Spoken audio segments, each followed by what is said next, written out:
Mr. Speaker. If we go that way, we will not be helping this country, and we will be going against Article 223 of our Constitution. So with those remarks, Mr. Speaker, I want to support this motion as amended. Thank you, Mr. Speaker, for giving me the chance.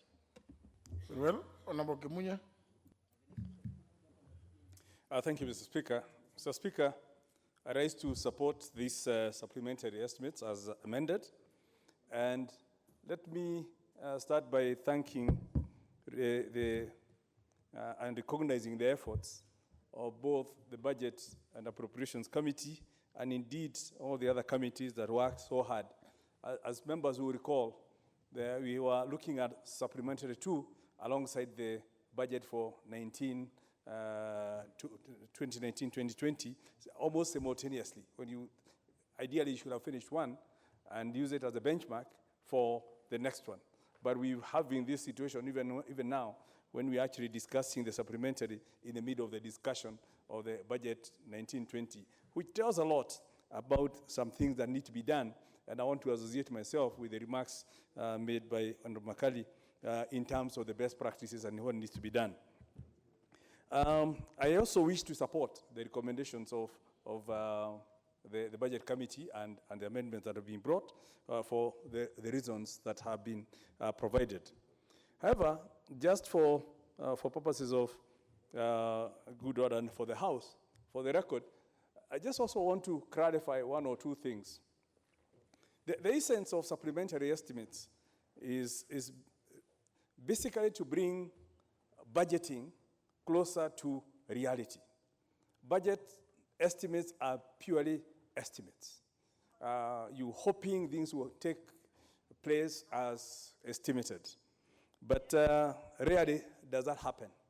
You may recall, members, that when we were doing supplementary 1, it was necessitated by the need to align expenditures to the revenues. Because unfortunately, we look at expenditures before looking at the revenue measures that will finance those expenditures. So when the finance bill and the revenue measures are brought, you end up finding that the projected revenue is only so much, yet this House has approved expenditures beyond that. Even as we are talking, in my own calculations, I can see we already have a gap of not less than 10 billion between what we are approving in the 1920 budget and the revenue measures. And we have not even taken into account that we are going to have gaps in terms of revenues. So it's important then to having to rationalize, otherwise people get the impression that they have money to spend, but it will never be funded. And I think that's what was emphasized within Supplementary 1. But you also end up in situations, of course, where new expenditures come in into the picture. The rains have come, they created havoc, the drought has come.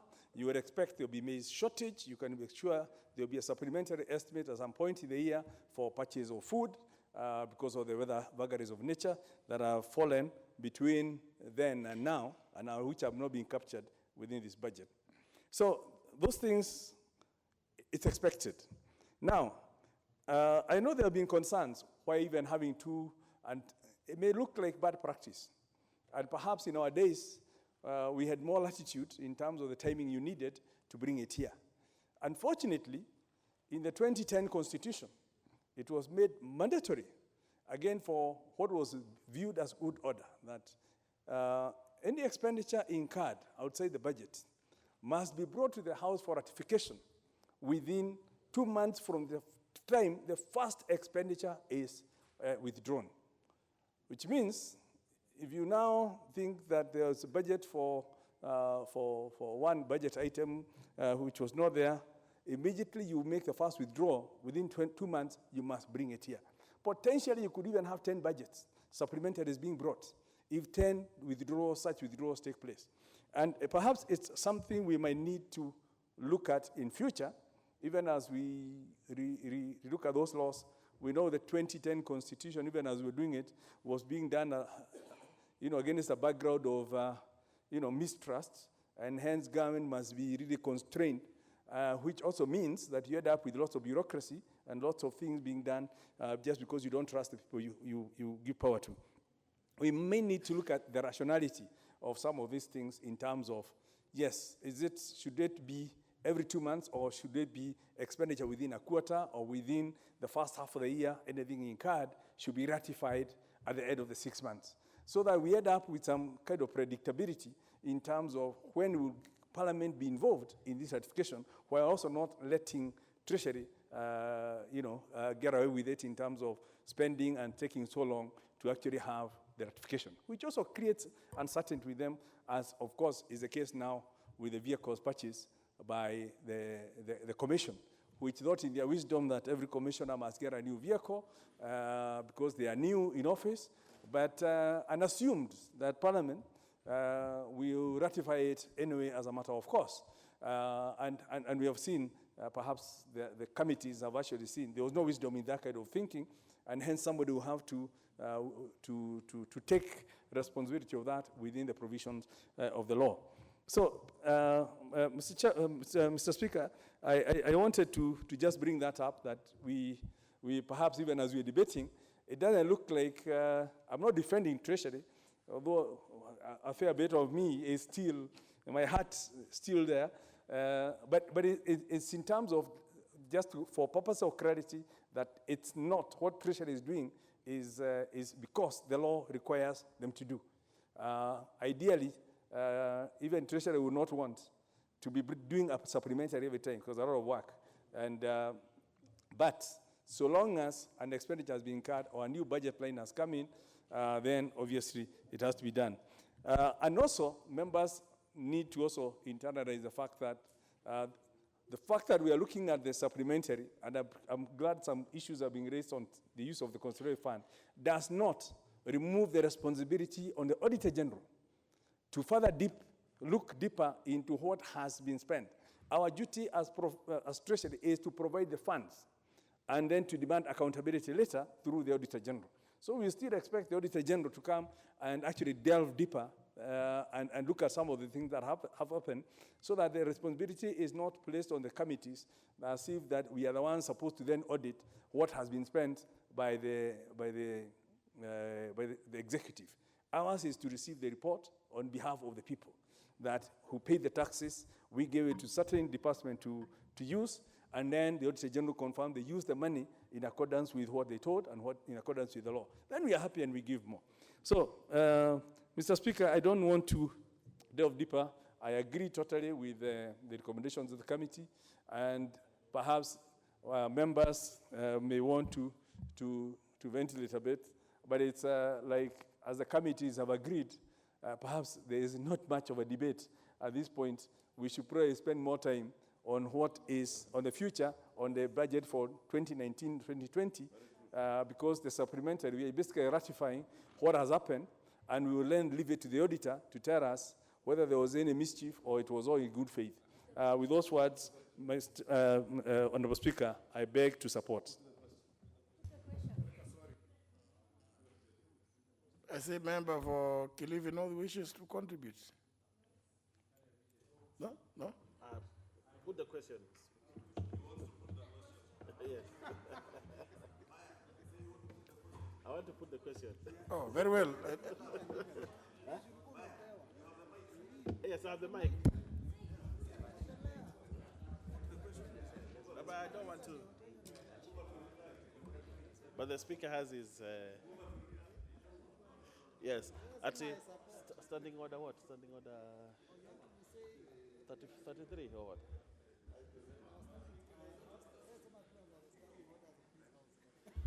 Mr. Speaker, I think under the standing order of this House, I would request that you put the question so that we can look at the future as proposed by Amos Kimunya. Thank you.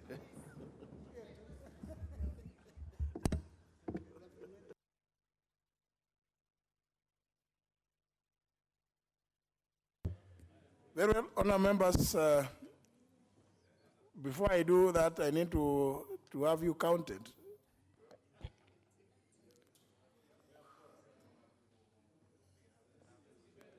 I want you from the word go that we need to. This is budget making, and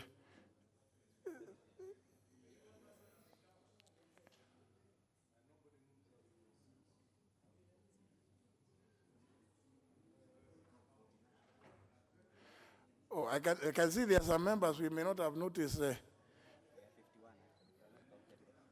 Oh, they had not been counted because nobody was seeing them. You know, because the vice chair of the commission and is so elegantly dressed could not be seen.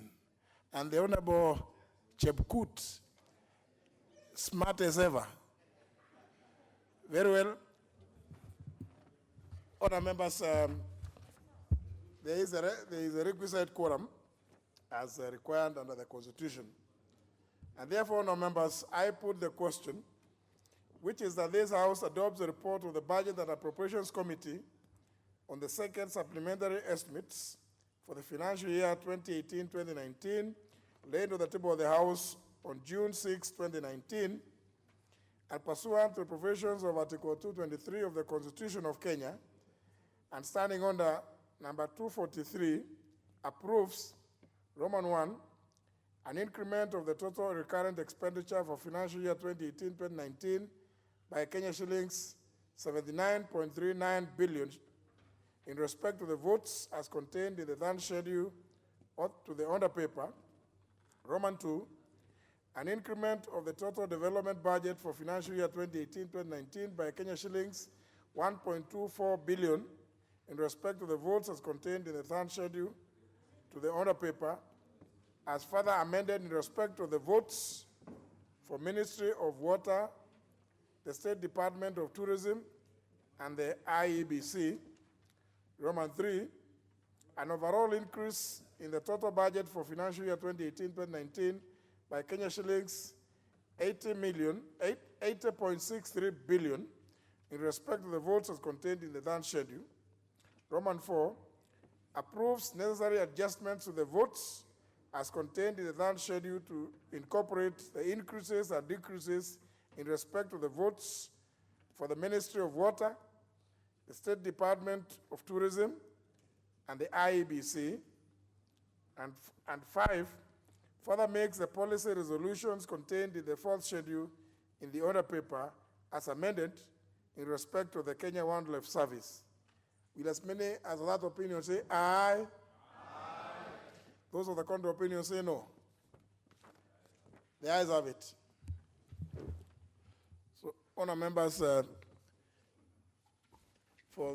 maybe for some members who may be unfamiliar with this process, this sets the stage now for the printing of the supplementary to appropriations bill, starting now, so that those expenditures can be given force of law, or at least the expenditures will have some legal backing.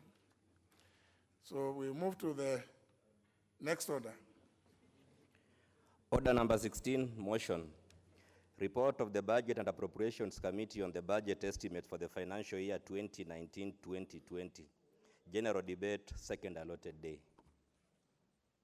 Honour members, let me, before you take off, let me just, and again, honour members, even as we engage in this debate for the estimates for the 2019-2020, you will also allow your House Business Committee to deal with certain aspects which you may expect your House Business Committee will want. So this is the second allotted day for this motion. And the following members have contributed: the mover, the Honorable Ichongwa; seconder, the Honorable Lesonet; the Honorable Katole Metito; the Honorable Sabina Chege; the Honorable John Bandi; the Honorable Makali Mulu; the Honorable Kimunya, who was the seventh to contribute before time ran out, has a balance of 5 minutes. And since the Honorable Kimunya is has religiously and patiently been here since 2:30. Thank you, Mr. Speaker. Mr. Speaker, indeed, my contributions were also tied to our contributions as an education committee. And I had highlighted in the contribution the dire need for funds that we suffer in the education sector, because there's a mismatch, obviously, between the policy pronouncements that have been made in terms of support of the sector and the funds that have been allocated. I don't want to go back to that. I think that was covered. I just want to go further and cover some of the issues that also came from a contribution by one of the members in terms of the concern on the technical training institutes and whether they are spread they are not fairly spread across all the constituencies. And I want to confirm that indeed there was a commitment to have a TTI in every constituency. And there's a roadmap for the achievement of that. The first batch and second batch have been constructed, and there's a second and third batch to be constructed. If this House could allocate more money to the TTIs, we could actually have all those TTIs being constructed at the earliest opportunity. And we also noted within our committee that indeed in 5 of the constituencies, which we will be discussing at the individual level, members who committed to provide monies for CDF as counterpart funding for the government funding have actually not done their bit.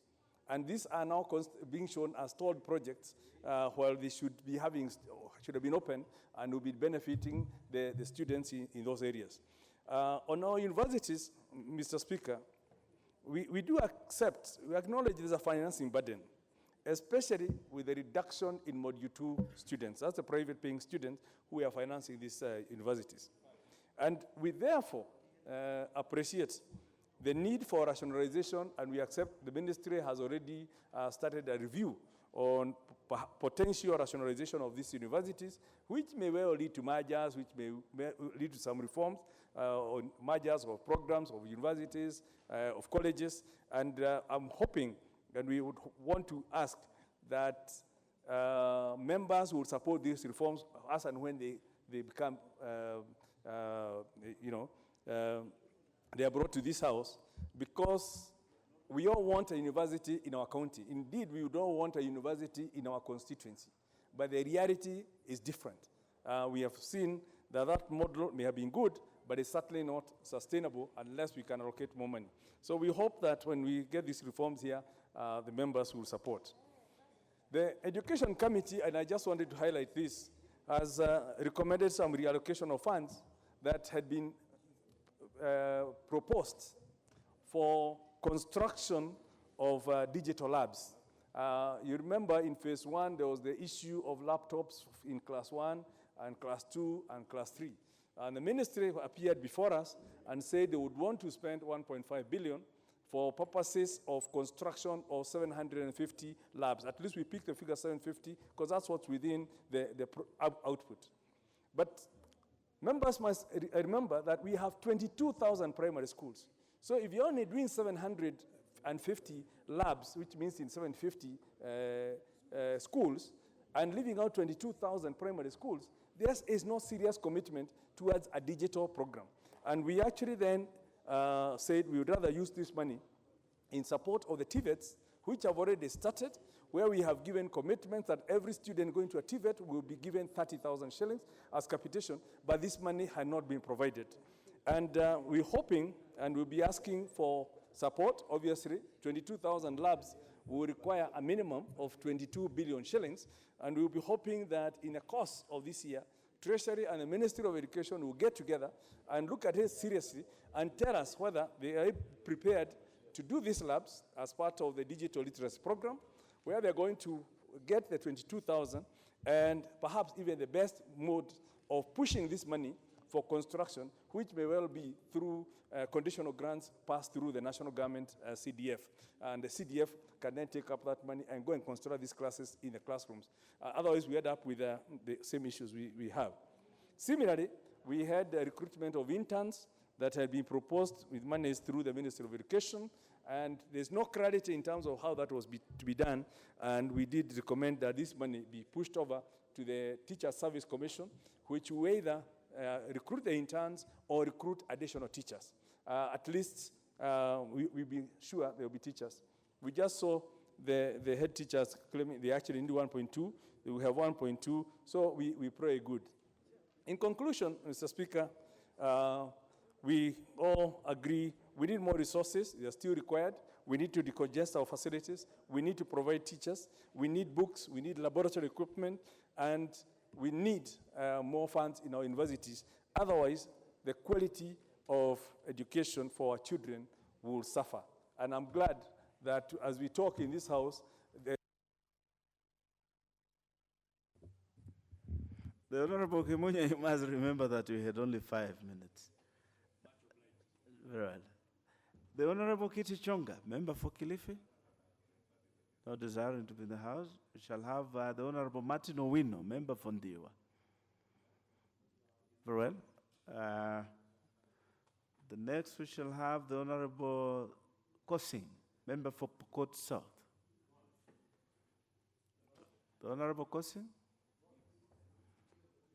He had an interest to speak in this, but it is in order. The Honorable Sheikh, not desiring to be present. The Honorable Atandi. The Honorable Anshira Kabinga, member for Moya.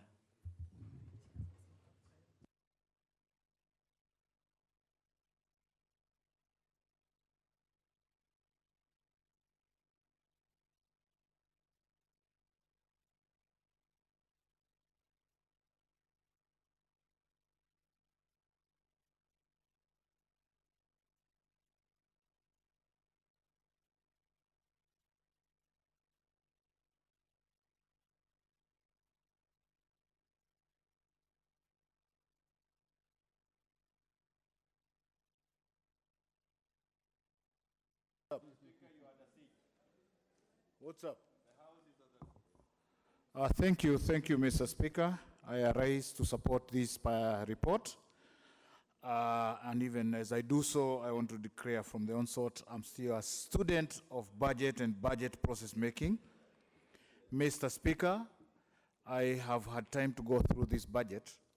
I don't want to dwell on the fact that most of the supplementaries, or what we see and what we have heard about the supplementary, is as a result of a mismatch between the expenditure and the revenue, Mr. Speaker, and I don't want to dwell on that.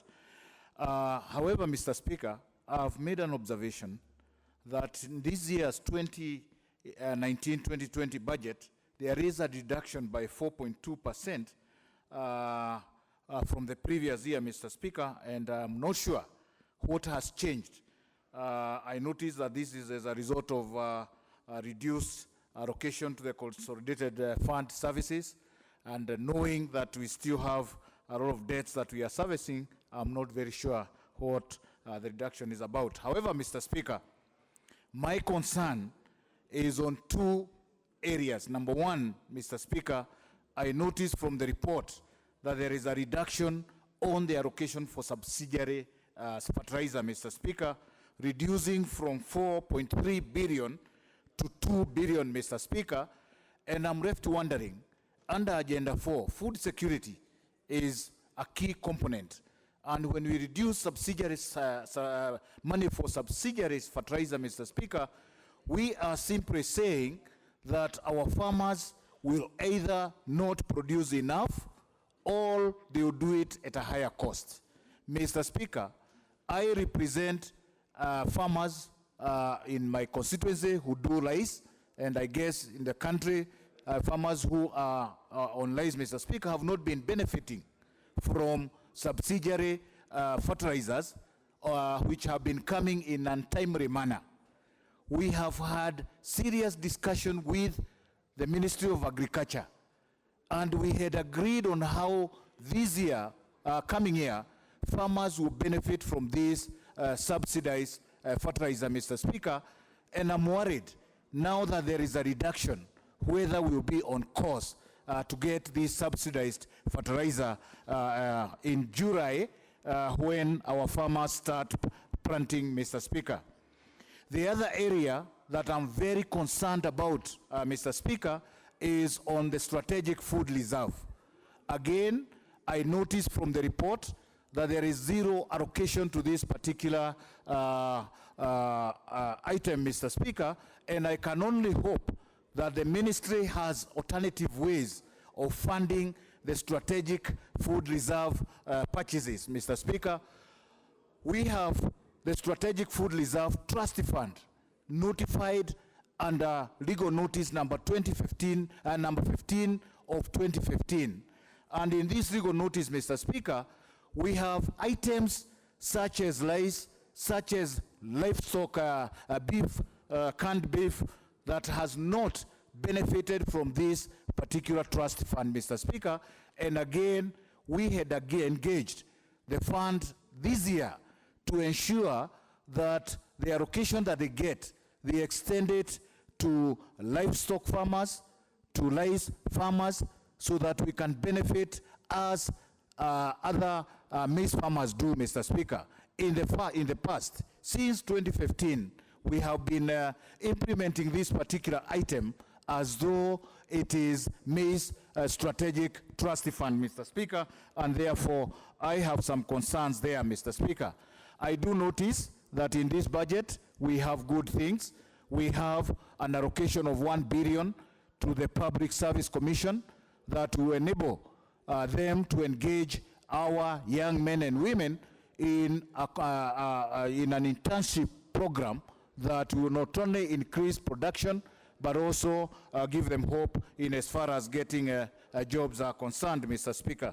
Mr. Speaker, I notice my time has ended, and I don't want to continue, but Mr. Speaker, I want to reiterate that I'm very disturbed about the subsidized fertilizer. I'm very disturbed about the strategic food reserve, because these are two items that we have.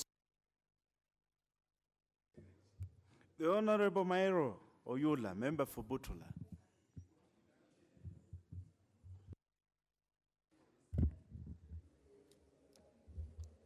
Thank you, Mr. Speaker, for giving me this time to contribute to this important motion.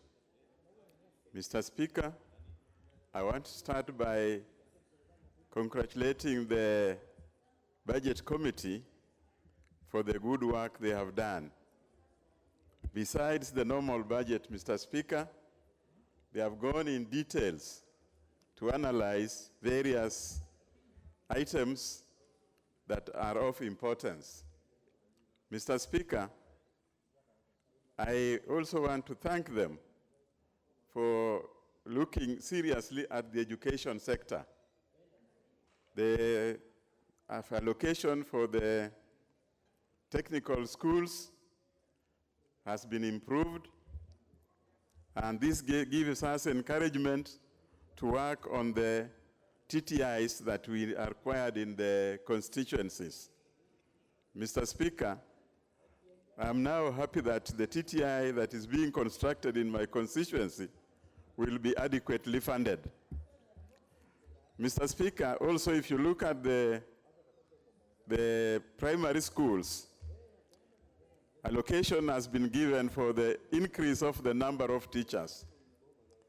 This has been a big problem, and I hope that the TSC will recruit the number given so that some of the shortages we have in our schools can be covered when the recruitment is done. Mr. Speaker, TSC has always had problems with funding to be able to increase the number of teachers. And we have big shortages in our primary schools and the secondary schools. This increment, Mr. Speaker, I'm sure is going to help our schools that are overpopulated to have, even if they will not be enough, but at least the number will be increased. Mr. Speaker, there has also been a good analysis on the support to various universities, where every university has gotten some 80 million shillings for construction of various facilities. Mr. Speaker, this analysis is also good. It ensures that every university listed is supported.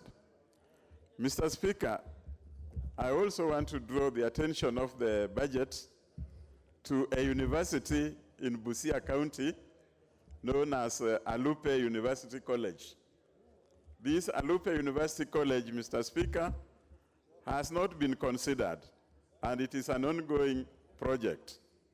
Mr. Speaker, the Alupe University College was given 200 million during the financial year 2017-2018.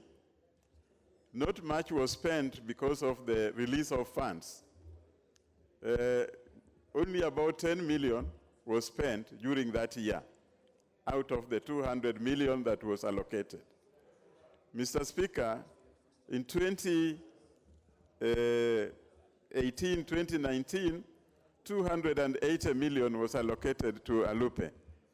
Mr. Speaker, not much has been spent up to now because of the cash releases. Now, in the 2019-2020 proposal, Mr. Speaker, there has been nothing allocated for Alupe University College. Mr. Speaker, I would urge the Budget Committee to look at this because this is going to create pending bills in the future as the works, the ongoing works will stall. Mr. Speaker, this analysis has opened up and it gives us, we are able to see which areas the budget has concentrated on.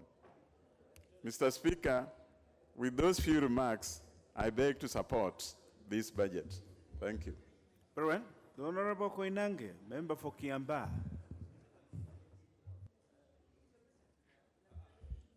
Thank you, Honorable Speaker.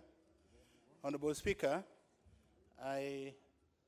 let me begin by thanking the Budget and Appropriation Committee for their tireless efforts in drafting this detailed report. We also thank them for having considered our recommendations as members of the Committee on Administration and National Security. Honorable Speaker, the estimates for revenue and expenditure for 2019-20 have been submitted against a backdrop of increased economic growth rate of 6.3% in 2018 as compared to a growth rate of 4.9% in 2017.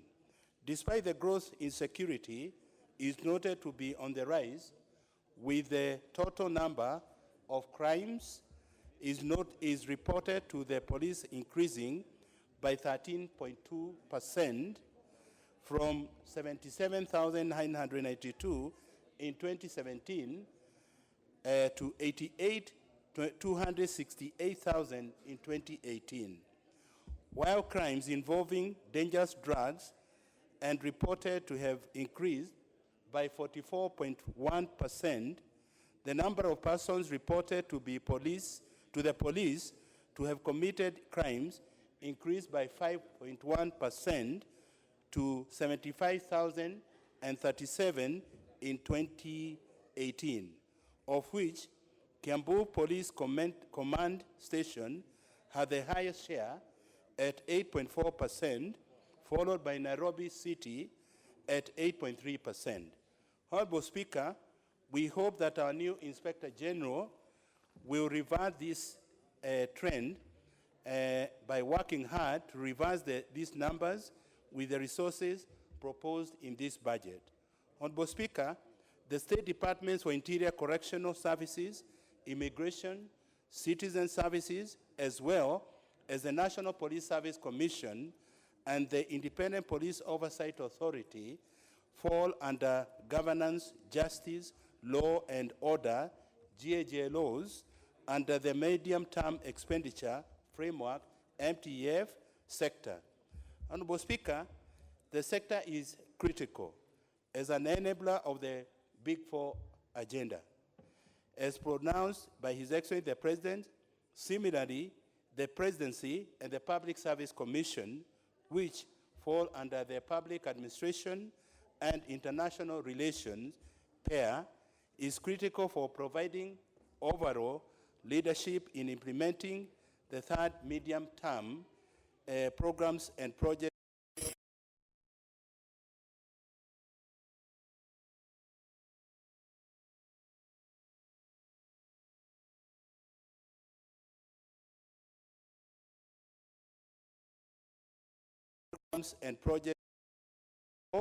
towards the continuation of implementation of reforms targeted at boosting security services, personnel, welfare, and guarantee Kenya's safety. Honorable Speaker, my committee noted that the strategy on security for the medium term lays emphasis on improving welfare, strengthening coordination among security agencies, scaling up investment towards modernization, enhancing security operations and investigations, building professional capacity of the service, and strengthening the partnership with communities and, of course, with leaders. In this regard, the government will continue to modernize the National Police Service in order to ensure that lives and property of Kenyans are adequately protected.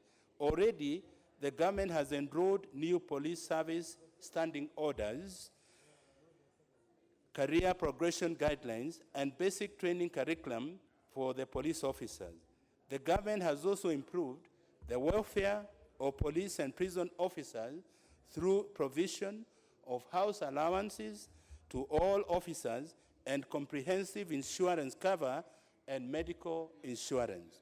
Honorable Speaker, to modernize security, the government has in the recent years invested in better equipment, training, and working tools, as well as strengthened coordination among security agencies.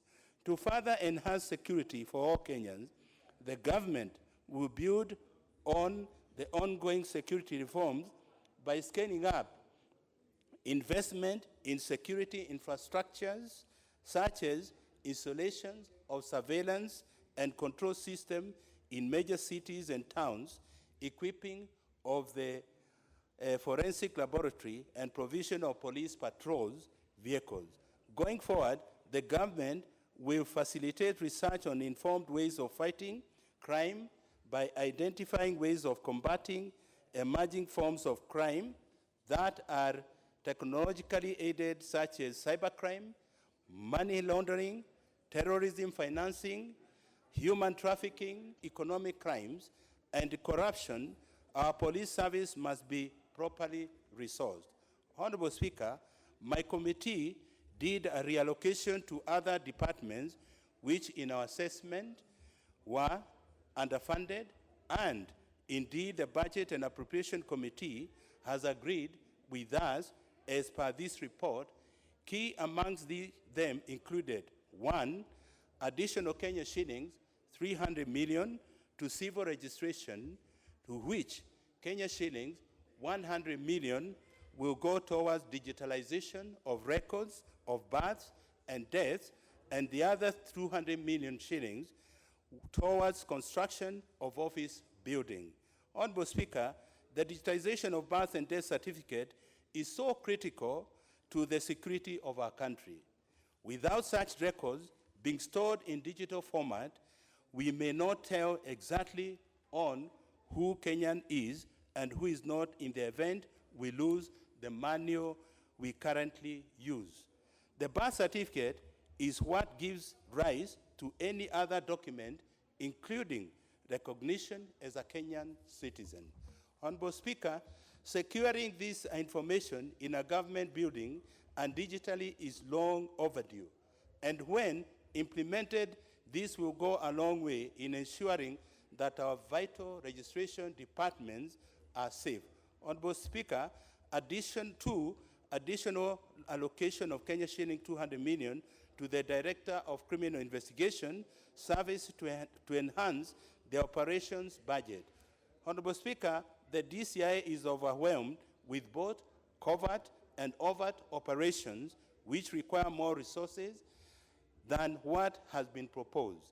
Due to resource constraints, the committee could only manage the proposed additional Kenya shilling 200 million. Honorable Speaker, additional Kenya shilling 300 million to Coast Guard services to support the acquisition of more boats for patrol along the Kenyan coastline and inland waters of Lake Victoria and Turkana. As you know, Honorable Speaker, there have been a huge outcry by the public to make sure Lake Victoria and other inland waters are covered. Additionally, 177 million to the State Department of Correctional Services to complete stored project, and another 300 million to the State Department for Immigration.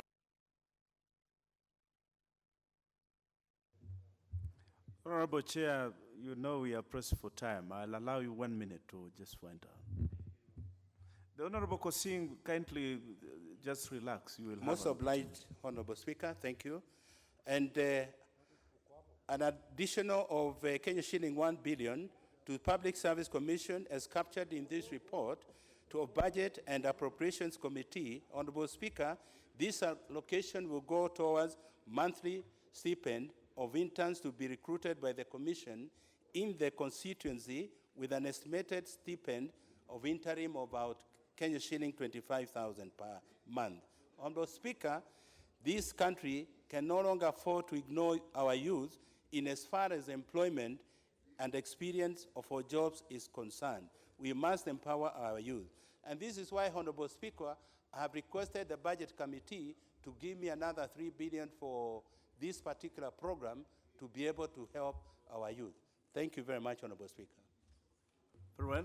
Honorable members, I wish to remind you of the resolution you made on the 13th of February, 2019, where you resolved that the chairpersons of our committees will have priority in speaking when it comes to budget estimates. I will therefore follow strictly that resolution that the House made, and I will allow the chairs to have priority, and they will speak each for 10 minutes. So the next one in the order that is set by the standing orders is the Chair for Communication, Information and Innovation, the Honorable Kisang.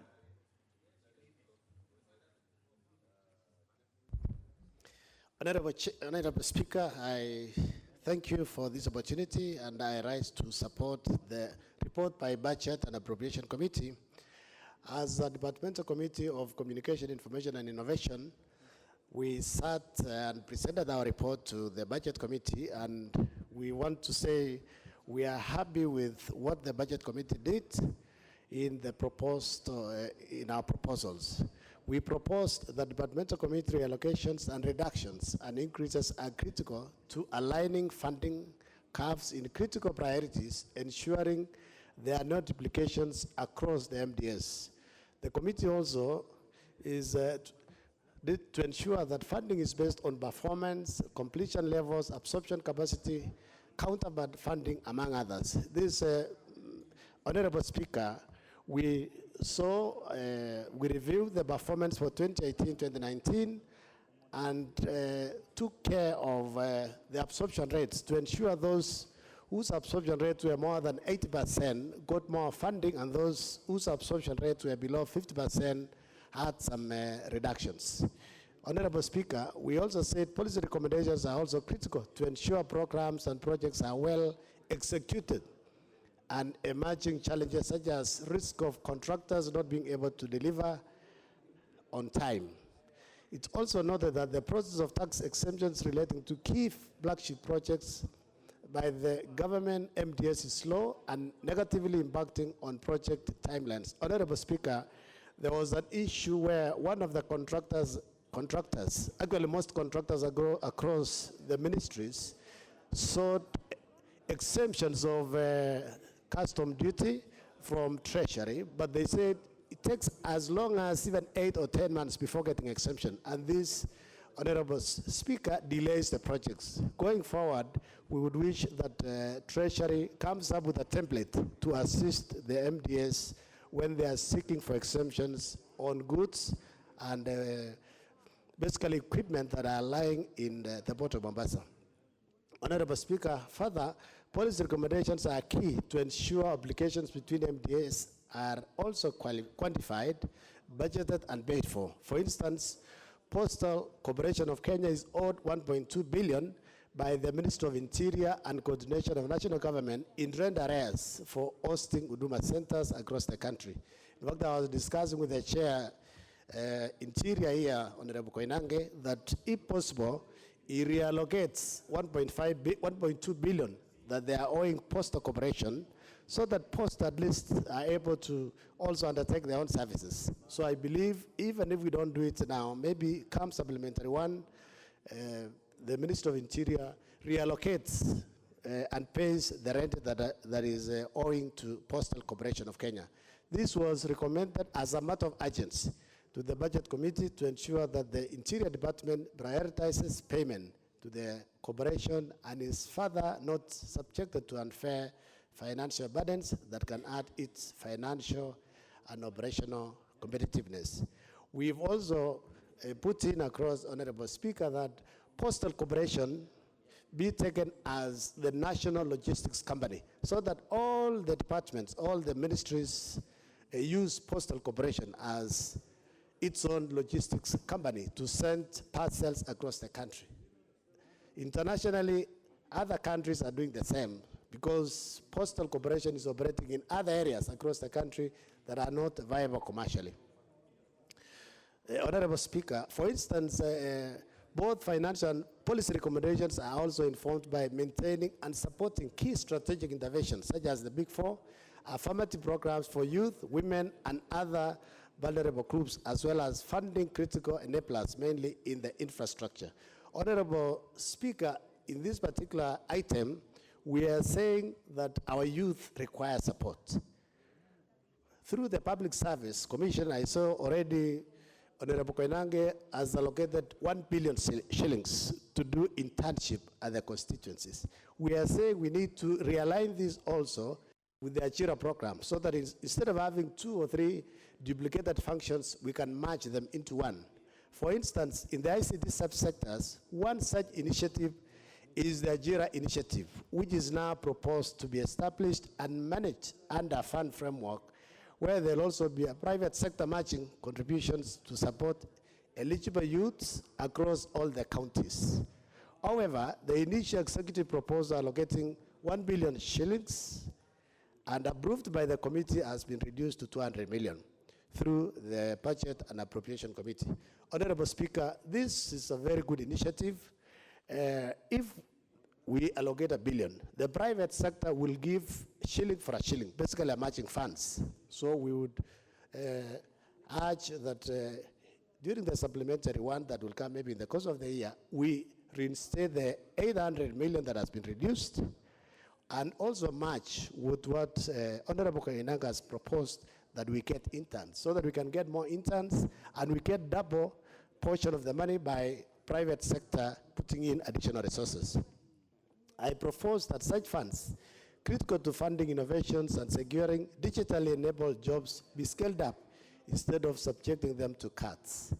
Indeed, the ministry in its submission projected annual funding requirements of 1 billion in the next 5 years. Every year 1 billion, and the private sector will also put in similar amount. These are IBM, Google, and the big industries in our country. Moreover, I know that the Budget and Appropriation Committee has recommended 1 billion allocation under the public service, which I have just said, for purposes of employing interns, who will be paid a monthly stipend of 25,000. That I propose such allocations be taken to a JIRA platform and further enhanced to cater for both those qualifying for internships, opportunities, and those young, innovative Kenyans looking to secure the innovations. At the same time, we empower them to take up digitally enabled jobs that will be secured through the funds mechanism. So if we implement this and also we implement the constituency innovation apps, it means basically our youth don't have to look for employment. They should be able to employ themselves by doing online jobs throughout the night, throughout the day, so long as each of our wards in the country have at least a constituency innovation hub. Then on that basis, Honorable Speaker, the Public Service Commission will ensure that the policy guidelines and criteria as far as hiring interns is conceptualized and implemented, and leave the innovation part of it to Minister of ICT, but then they do with the policy and employment of these interns. Further, Honorable Speaker, the Ajira Fund platform will be instrumental in the wider mechanisms of disbursement of the stipends to ensure support to programs and projects that are in line with funds objectives such as securing digital-enabled jobs and support tech-oriented startups. This will also ensure sustainability of the funds program, especially the funding from the private sector. This will continue to support, and we intend to build this fund from 1 billion every year, even up to 5 billion. And basically our youth don't have to migrate to cities to look for work. They'll be working from home, they'll be working from wherever they are. Notably, Honorable Speaker, that is the reason we have also approved enhanced allocation to Konza Technopolis as the future growth center in the country. This will further enhance ICT innovations and support the service sector more robustly and become a leading center for business process outsourcing. This will no doubt contribute to economic growth, create employment with decent living wage and wealth creation. And basically, in the next few years, you'll see the city basically relocating to Konza, and we'll have a bigger city there. Finally, Honorable Speaker, I allowed the committee recommendations on ensuring that controller budget to report on both financial and non-financial programs of actual targets and output achievements. This will give a complete picture on how the various programs are performing within the financial year and ensure accounting officers are answerable to Parliament on quarterly basis. Honorable Speaker, this is a good thing. So we would also wish that the county assemblies take the same route. The Honorable Kissing, you must remember that time is of essence. I hope you have completed. Okay, you'll have a minute to just complete. Thank you, Honorable Speaker. You know, when you speak, you don't know how time moves fast. So I was saying, Honorable Speaker, that our county assemblies across Kenya may also put the executives of the counties to task so that they report to them at quarterly basis, so that basically money is put into good use and performance will be enhanced. With those remarks, Honorable Speaker, I also say it is important that all the MDAs report the A in A's in the budgets. So, Honorable Speaker, I support the proposals. The Honorable Kosing, the Honorable Kikaria, prepare your notes. The Honorable Mbuke, prepare your notes. I thank you, Honorable Speaker, for this golden opportunity.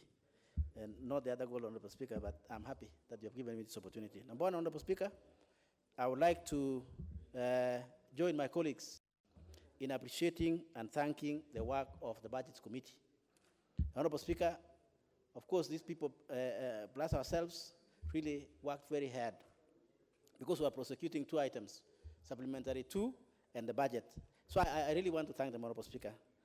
Again, further, that in their report, they agreed with our proposals, Honorable Speaker, in this manner, that in the Department of Infrastructure, they agreed with us to allocate 186.4 billion, for Department of Transport, 93.8 billion, Shipping and Maritime, 2.38 billion, and Honorable Speaker, Housing, 31.5 billion, and finally Public Works, Honorable Speaker, with 4.4 billion. Those are the departments that we oversight as a committee, Honorable Speaker, and I thank my committee for prosecuting this item during the committee stage. Honorable Speaker, let me make the following highlights in those departments that I have just made a presentation. One, Honorable Speaker, on roads. Of course, that's the Department of Infrastructure. I want to be honest, Honorable Speaker, to you and the House, that if there is one item that people want in this country, it is roads. I'm also looking at my colleague there, Honorable Chanda, whom I used to work with him somewhere else. He is actually really appreciating what I'm saying. That, Honorable Speaker, what affects this country is roads. what will improve this country is roads. Everybody in this country wants a road, Honorable Speaker. And I'm also very certain, even when the budget committee were going around the country in terms of public participation, every Kenyan, Honorable Speaker, wants a road. Even me here, when I go for tea, when I sit down, every member of parliament is asking me, Honorable Kosing, what is there for our roads? Honorable Speaker, everybody wants a road. And once we do roads, Honorable Speaker, in this country, I think we will have transformed our country. Because that's where the road touches, or rubber touches the road. It is the need. And when budget is then based on need, Honorable Speaker, then we would have actually said as a country and agreed that we mop all the resources if it was possible, Honorable Speaker. And I want to ask you whether that's going to be possible from your seat. That we mop all resources, Honorable Speaker, and put roads as a priority, number one for this country, Honorable Speaker. Because that's what everybody wants. Look at the resources we have been allocated, Honorable Speaker, 186 billion, of which about 55 billion is the current. And therefore, it's like about 100 billion goes for roads. How many roads are we doing in this country? About 1,000 roads are being built in various levels, whether it is Maram Road, Tarmac Road, or highways. 1,000 in this country, pieces of roads in this country. When you compare that with the 100 billion, there's no money there, Honorable Speaker. And that is why I want to speak to Treasury, as they listen to me, that the people of Kenya want roads. In fact, even ourselves, we promised them in 2013. Happily, I was there, as you know, as government, as Jubilee. We promised the people of Kenya we are building 10,000 roads. Where are we now? In terms of procurement, Honorable Speaker, we are close to 7,000. In terms of blacktop, we are about 2,000 to 3,000, Honorable Speaker, in the whole country. So you find that there is need in terms of roads, Honorable Speaker. But we have a budget of 100 billion. What is going to be done with that? And then therefore, Speaker, with this opportunity you have given me, I want to plead with the country. I want to plead with the House to agree with us that this is one single item that we need to concentrate. Look, Honorable Speaker, what I presented to budget. There is a budget deficit of 135 billion, even for this financial year only. Honorable Speaker, therefore, I am proposing the following, going forward in terms of this item of infrastructure and roads, that, Honorable Speaker, we think out of the box or we think without the box. Which is this, Honorable Speaker, that this financial year coming, we want the House to agree with us that we allow Kenya Roads Board to float a bond, roads bond, not infrastructure bond, Honorable Speaker. Because sometimes people misunderstand infrastructure bond. It goes to other things, water and so on. But this one, I want to plead with the House to agree with us as a committee that we need to float a roads bond under Kenya Roads Board, Honorable Speaker, of between 200 billion to 500 billion, Honorable Speaker. That will really transform this country. And in less than 3 years or 4 years, Honorable Speaker, we will have done the 10,000 roads kilometers, and we will have made sure that every part of this country gets a road, a blacktop road, Honorable Speaker. The question that comes in is, how do we securitize? How do we pay for the bond? We have thought as a committee, Honorable Speaker, on behalf of the House, and found an opportunity to fund these roads, which is we scrap a fund called annuity fund, Honorable Speaker. We have an annuity fund, which was set up to be able to pay roads which are under PPP, public-private or private-public initiatives, Honorable Speaker.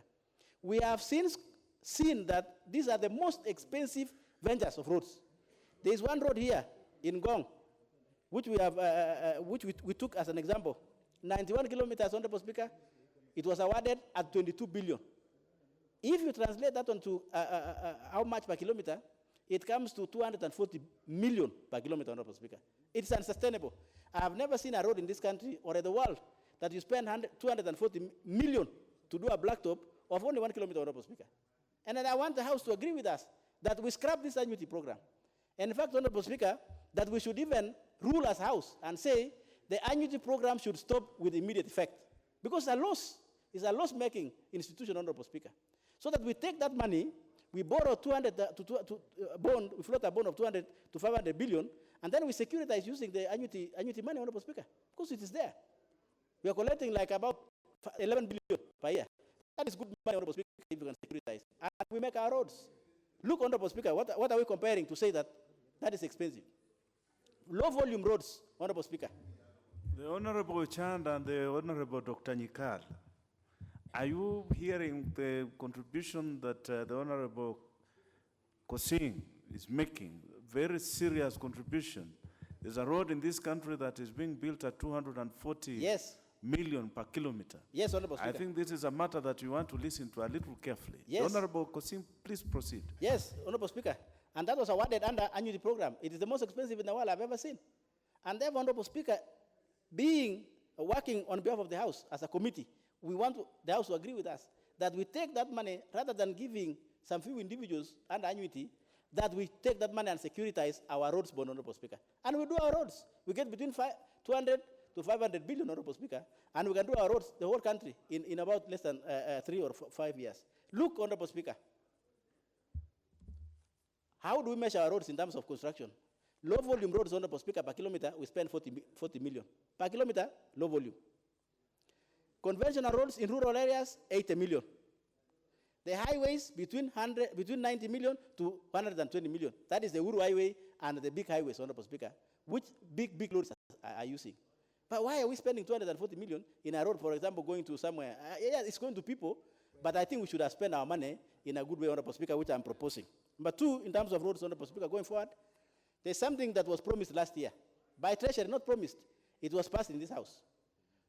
To repair roads during emergency when it was raining last year, Honorable Speaker. 8.7 billion was passed in this House, Honorable Speaker, to be used to repair our roads because it was raining last year.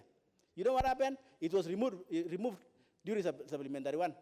But those roads which are in your constituency, Honorable Speaker, and my constituency are still bad. I made a presentation to Budget Committee, and I've not seen it. I've only seen in their recommendation acknowledging my presentation, Honorable Speaker. I want to ask that money, we want to look, and because Treasury promised to move resources from other slow-moving programs to bring to these roads. It was 30 million per constituency, Honorable Speaker. It was passed in this House. So where's the money? We don't know where it's money. So the question then from my committee is, did the Treasury lie to us to give us money that we didn't even get the money? And yet the program or the problem is still there, Honorable Speaker. Those are issues that we need to prosecute as a country. But to live with a budget deficit of 130 billion, Honorable Speaker, in terms of roads, I think it's unsustainable, Honorable Speaker. That is on roads and infrastructure. And I want to plead with you and the House to agree with us, Honorable Speaker, so that we move our country. On transport, Honorable Speaker, yes, we agree with the Budget Committee. They have agreed with us to pass a budget of 93 billion and to concentrate and focus, Honorable Speaker, mainly now on the airstrips. Because all these things we want to put together, Honorable Speaker, with even what we want to reform the aviation sector, and you will see when I table tomorrow that report, Honorable Speaker. So I'm pleading with the House to agree with us. And the housing we are doing very well. In fact, we have already started the low volume, the low cost houses, Honorable Speaker, here in Nairobi. And therefore that is moving very well, only that there's that small problem of court, and I'm sure it will be resolved in a short while, Honorable Speaker, and we'll move. But as I conclude, Honorable Speaker, that program has already controlled the market of pricing houses in this country, Honorable Speaker. With those few remarks, because of my time has been taken up, I want to thank you, but let's think about the roads in this country, Honorable Speaker. I thank you. The Honorable Ishungwa, Chair of Budget, I hope you have listened carefully to the contributions by the Honorable Kosing in regard to an amount that was promised to all these members in regard to the roads in their constituencies. They are waiting for it. The Honorable Member for Nakuru East, the Honorable Gikari. Thank you, Mr. Speaker, for giving me this opportunity. First, I want to applaud the good work which has been done by the committee, the Budget and Appropriation Committee. And of course, us as a committee, we didn't propose any additional funding, Mr. Speaker. And for the fact that for the last 2 years, we did that and we never got any increment because they were asking for a reduction from our side. But at least we appreciate the Budget and Appropriation Committee through what they have given us in this financial year, in the coming financial year 2019-2020, an increase of around 21%, which amounts to almost 13.7 billion shillings from the previous year. And Honorable Speaker, I want to say that both the Energy Department and the Petroleum, we have only a small amount, very small percentage goes to recurrent. and the bigger percentage goes to development. Honorable Speaker, you will realize that energy is an enabler of the Big Four agenda, and I want to thank the government that it has now really appreciated the role that energy plays in trying to enhance and achieving the four agendas. And this year, we were able to be given substantially enough money for us to be able to do this. Secondly, Honorable Speaker, is that of the 77 point something billion that goes to energy, most of this has gone towards transmission and distribution. Honorable Speaker, you will realize that we have been producing more than what we can consume. And it's a fact that us as accountants, sometimes you don't understand. You know, there is a law of demand and supply. And if the supply is more than demand, normally the prices goes down automatically. And the other way around, if the demand is higher than supply. But in Kenya, and the energy sector has always beaten that myth, and it is actually the other way around. The demand is lower than the supply, but the cost of electricity has remained so high. And this has been a very big concern in this country, particularly where we want to go to be an industrialized country, and yet we cannot be able to give cheap power for people to. And in fact, Honorable Speaker, most of the industries now have run towards our neighboring countries, that they are coming away from Kenya and indicating that their production cost, and particularly signifying the cost of power as one of the reasons why they are relocating to the neighboring countries. And I think it is important for us now to start thinking on how much do we put in generation and how much do we allocate for distribution and transmission. Honorable Speaker, in the last financial year, and it was very sad, out of around 21 projects, transmission projects, which were up towards about 80 and 90% completion, they were not given even a single penny. And this would have gone towards a great extent of enhancing the demand aspect. And it was very unfortunate that this current year, the 2018-2019, we are not, but at least this year, the ministry has realized the importance of completing those 21 projects, which normally, basically most of them, almost 70% was going towards the Nyanza and the Western region. And it is important for us, power surges in those regions was just, it was a talk of every day. But I hope that with this financial and the commitment that has been done through this budget, we will be able now to have enough power in the Western and the Nyanza region. Honorable Speaker, we have also, as a committee, re-emphasized the aspect of, if you are going to do more generation, then it must come from renewable energy, particularly solar and wind. And we are saying this, Honorable Speaker, is because most of these areas are off-grid areas, and we cannot be able to supply enough energy to these regions because we don't have, they are not connected to the grid. So the renewable energy, particularly solar, and I'm proud that in this financial year we are able to do almost a 10 billion project in Garissa that we are going to be producing over 50 megawatts to be able to supply the off-grid areas that have not been, and this will go a long way in terms of enhancing our percentage in terms of connectivity. Honorable Speaker, one of the biggest challenges, and this as a committee we have really tried to be able to wipe out the diesel power.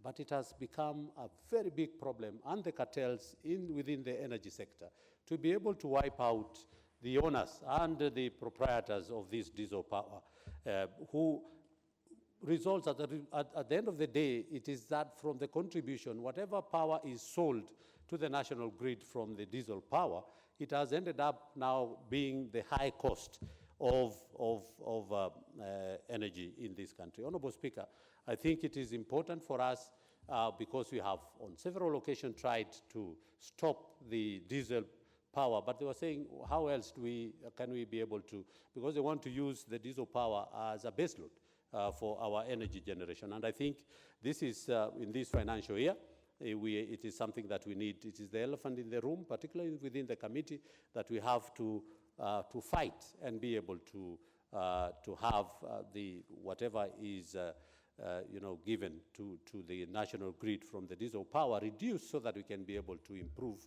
on the cost of energy. Honorable Speaker,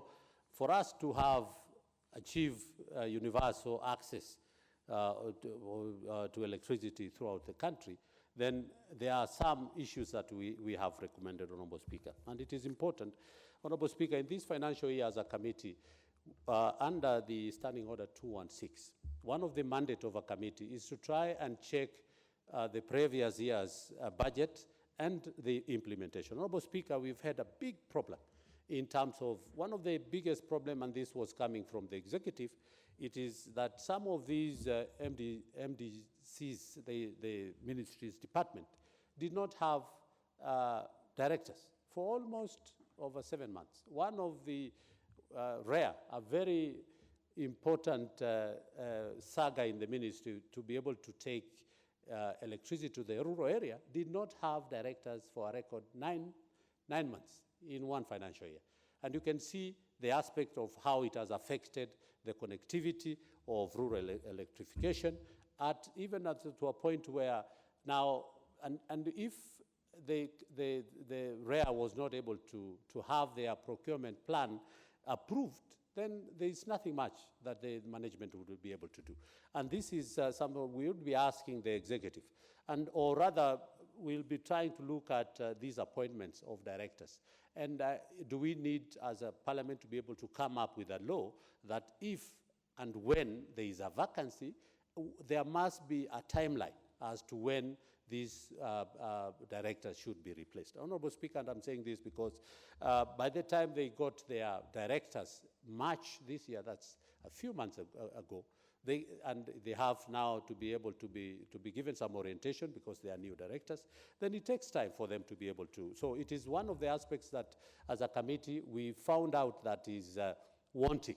And this happened in almost 3 of those sagas, and it has been something that, as a committee, we'll be making some recommendations that either within the law or so that we can have directors being replaced as and when the vacancies arises. Secondly, Honorable Speaker, as a committee, again, we started looking at the implementation of the budget.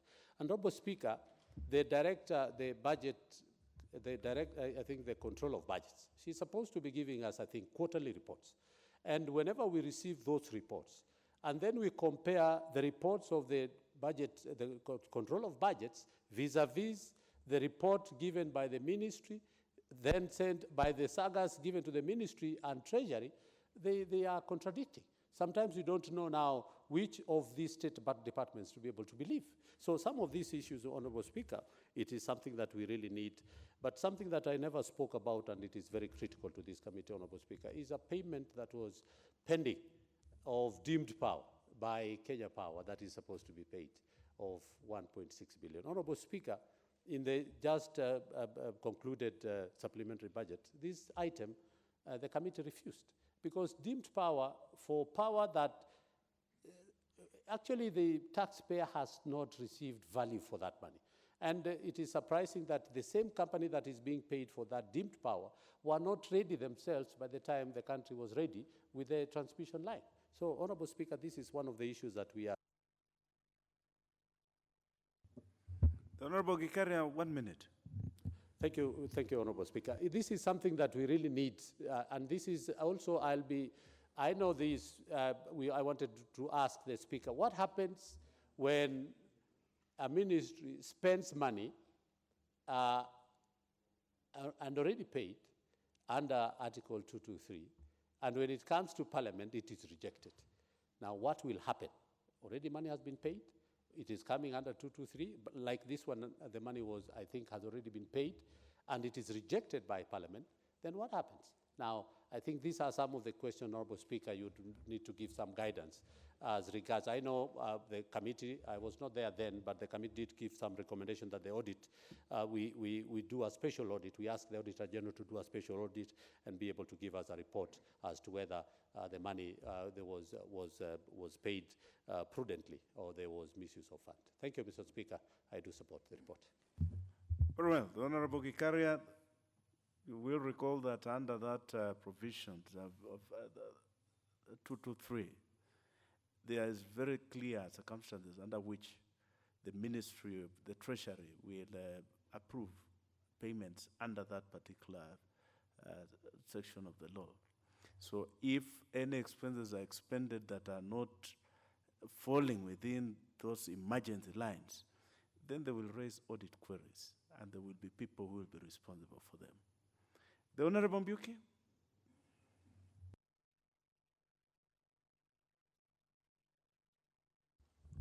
Thank you, Mr. Speaker, sir, for giving me this opportunity to support the budget estimate 2019-2020. Mr. Speaker, in line with the provision of Standing Order number 235, the committee scrutinized the budget estimate for the ministries, departments, and agencies under its mandate. In exercising the mandate of reviewing the budget estimate, the committee collected a total of 7 sittings. Mr. Speaker, the spending agencies under the purview of the departmental committee are the Ministry of Water and Sanitation, Ministry of Environment and Forestry, State Department for Wildlife, and finally the State Department for Mining. Mr. Speaker, the sector delivers goods and services that are critical enablers for the realization of the Big Four agenda. And the following projects have been earmarked as a priority project under the Big Four. Mr. Speaker, under the Ministry of Water and Sanitation, we have the Mamvoko Water and Sewerage Project, the Nairobi City Regeneration Program, Naivasha Industrial Park Water Supply and Sanitation Project, as well as Ndongo Kundu Water Supply. In the Ministry of Environment and Forestry, Mr. Speaker, the development of forest recharge technologies, forest plantation development, that is providing quality raw materials for constructions and manufacturing, etc., construction of tree seeds processing unit, which contribute to the universal health care, the food security, as well as industrialization, Mr. Speaker. Mr. Speaker, in the Ministry of Mining, manufacturing through promotion and regulation of production of raw materials, such as gypsum, limestone, iron ore, manganese, titanium, copper, salt, phosphate, and carbon dioxide, Mr. Speaker. Mr. Speaker, the sector has a total proposed allocation of 88.92 billion, out of which 24.13 billion is recurrent expenditure, while 64.79 billion is the development expenditure. Mr. Speaker, the committee, having scrutinized and reviewed the proposed allocation, observed that the allocation provided for some projects under the sector are not in tandem with the project requirement and target, as well as the minimum funds allocated is likely to lead to low output, missed target, as well as the appropriation of funds. Mr. Speaker, we have the national, under the state and the Ministry of Environment and Forestry, we have the National Tree Planting Campaign, which is a presidential directive, which is aimed at achieving the 10% forest cover by 2022 as proposed, as a proposed allocation of 1 billion in the financial year 2019-2020 under the Ministry of Environment and Forestry. Mr. Speaker, the committee recommends that exchequer is released to avoid, in a timely way, to avoid missed target, especially during the rainy season. Mr. Speaker, we have seen an haphazard release of the exchequer by the National Treasury to the various MDAs. Mr. Speaker, under this critical program of the National Tree Planting Campaign, we are humbly requesting the National Treasury to release the funds in an extremely timely way, so that this program can be successful, especially during the rainy season. Because it may be pointless, Mr. Speaker, to release the funds when there are no rains. In addition, Mr. Speaker, the committee recommends that the National Tree Planting Campaign should not be undertaken under the ministry headquarters, and that the activities should be carried out by the Kenya Forest Service through the community forest associations, the Kenya Water Towers Agency, as well as the Kenya Forest Research Institute. Mr. Speaker, what was initially proposed was this money should have been expended at the headquarters. And Mr. Speaker, as a committee, we noted that the ministry headquarters has no capacity to be able to absorb these funds or to administer these funds. But instead, out of 1 billion, Mr. Speaker, we recommended that the ministry should be able to retain 100 million for coordination and the rest distributed in the various agencies within the ministry. Mr. Speaker, the committee further noted that the ban on commercial plantation logging has seriously affected the A&A collection by the Kenya Forest Service. It was further noted that the aging trees with a lifespan of between 25 and 30 years are dying or wasting away in the forest rather than selling and collecting A&A. Mr. Speaker, the ministry needs to consider lifting the ban or the moratorium on forest logging to increase the Kenya Forest Service, A&A, and to collect funds to restore degraded forest areas, as well as carry out the operation within the service rather than fully rely on the exchequer. Mr. Speaker, on this one, we found it a bit ironical, Mr. Speaker, because the information which was shared by the Ministry of Environment is that they have already clustered various blocks within KFS, whereby they have classified various blocks where they have aged trees.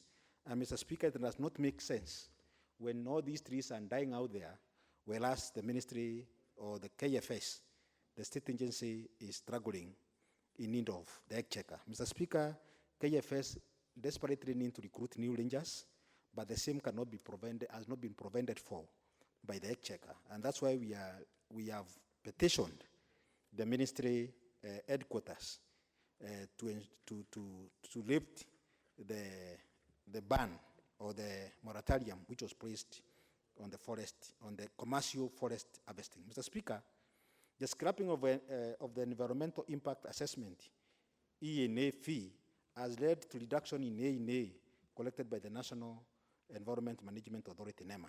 Mr. Speaker, the committee was informed that since the scrapping of the environmental impact assessment fee, the authority has faced serious financial difficulties and has recorded deficit of more than 200 million per year.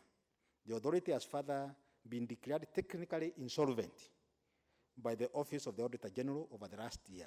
Mr. Speaker, the government should reinstate environmental impact assessment fee to allow NEMA to collect A&A and to enable the authority to become financially self-sustaining. Mr. Speaker, it does also not make financial sense, whereby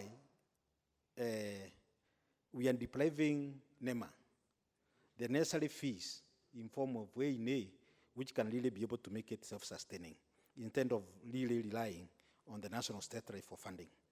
Mr. Speaker, by the time when this A&A was abolished or zero-rated by the government, NEMA was able to collect more than 1.2 billion annually, and they had chances of increasing it to more than 1.8 billion in the year 2019. And Mr. Speaker, what they are able to get from the National Treasury, it's less than 700 million, which cannot really be able to finance its operation. Mr. Speaker, the members of this House and the public sometimes bash NEMA because of its lack of capacity to enforce the various licenses which they have issued. But Mr. Speaker, we all need to appreciate that without adequate funding, it will become a very big challenge to them. And hence, the committee recommends that the A&A should really be reinstated to make NEMA financially sound. Mr. Speaker, the committee noted that the state corporations do not disclose A&A, especially under the donor-funded projects, the ministry headquarters, and subsequently to the National Treasury. This gives the impression that of low absorption rate to the National Treasury, which in return reduces the budget allocation under the supplementary budget. Mr. Speaker, the Kenya Wildlife Service has in the past employed different methods toward human-wildlife conflict mitigation, and over time, electric fence are proved not only to be effective, but also a lasting solution to human-wildlife conflict. Mr. Speaker, as we speak here, Kenya Wildlife Service owes Kenyans in terms of more than 15 billion Kenya shillings. And as we stand here, as we speak here, Mr. Speaker, this budget has only provided only 500 million. And then you can be able to see the source for Mr. Speaker. Mr. Speaker, in the current budget, 250 million has been allocated. And in the committee, they allocated an extra 150 million toward the human wildlife conflict, Mr. Speaker. Mr. Speaker, when it comes to the Ministry of Water and Sanitation, Mr. Speaker, we have quite a number of stored projects, namely Uma and Badrasa Dam, and among others, Mr. Speaker. And Mr. Speaker, I really want to thank the Budget Committee. After a lot of plea and request by the Budget Committee, the Environment Committee, the Budget and Appropriation Committee has provided has provided 400 million to Badrasa Dam, 500 million to Uma, and 1 billion for Soin Kodu Dam to Kis. Chair Mbiuki, kindly wind up in a minute. Mr. Speaker, allow me to just mention one critical issue, because quite a number of dams are being undertaken through the Exchequer, through government-financed projects, government financing. And Mr. Speaker, we have one project in the name of Sioi Mulun, which is in West Pokot. Mr. Speaker, this project are so far stalled. And to date, they are accumulating more than 2.3 million per day in terms of the idle plant, Mr. Speaker.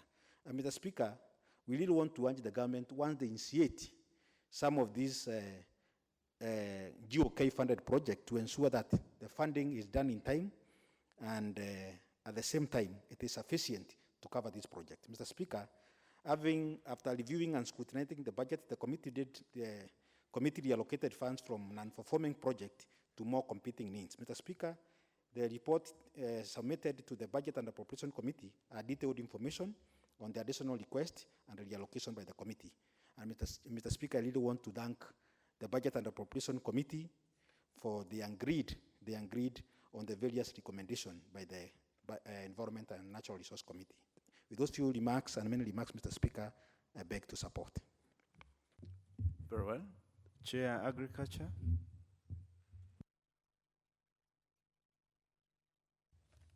Thank you very much, Honorable Speaker. From the onset, Mr. Speaker, sir, I want to thank you for giving me this opportunity to also support the Departmental Committee on Agriculture and its estimate for 2019-2020. Pursuant to Standing Order number 216, our mandate, among others, include investigate, inquire into, and report on all matters relating to the mandate, management, activities, estimates, and administration of the assigned ministries and departments. Mr. Speaker, under its purview, the committee oversights 5 state departments, Mr. Speaker: State Department for Crops Development, State Department for Livestock, State Department for Fisheries and Blue Economy, State Department for Irrigation, and finally, State Department for Agriculture Research Services. Mr. Speaker, the allocation for the ministry is as follows. The recurrent allocation for the department was Kenya shilling 389 billion in 2019-2020. This is an increase of Kenya shilling 600 million. That's about 18.3% from an allocation of 3.3 billion the previous year. Mr. Speaker, the increase is on account of increased provision for the compensation of employees by Kenya shilling 30 million and increased provision by 637 million for transfers to government agencies, including Bukura Agricultural College by 26 million. We had AFA, Kenya shilling 221 million, Agricultural Project Coordination Unit APCU by 11 million, KEFIS by 190 Kenya shillings, and Pyrethrum Processing Company of Kenya, PPCK, by Kenya shilling 139 million. Provision for use of goods and services has been reduced. Mr. Speaker, The development allocation to department has been reduced by 10.8% from 20 billion in 2019 to Kenya shillings 17.9 billion 2019-2020. The reduction of 2.1 billion is on account of a reduction in the provision for fertilizer subsidy program from 4.3 billion provided in 2018 to 2 billion this year. The name also has been changed from fertilizer subsidy program to National Value Chain Support Program. Provision for Kenya cereals enhancement program has been enhanced. Mr. Speaker, the State Department for Crop basically implements 3 programs, which are the General Administration, Planning and Support Service, Crop Development and Management, and Agribusiness and Information Management. Mr. Speaker, while we continue to probe the estimate 2019-2020, the committee observed that the State Department for Crop Development was allocated 21.8 billion, which is a reduction of 6.7% from allocation of the previous year. Mr. Speaker, the department is implementing the 3 programs which was aforementioned.